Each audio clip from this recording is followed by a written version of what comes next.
go abroad, study music, and make music his profession.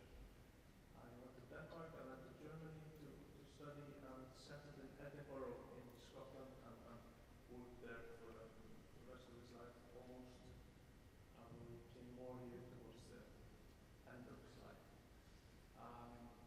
He wrote the national anthem actually of Iceland, so everybody should be familiar with it.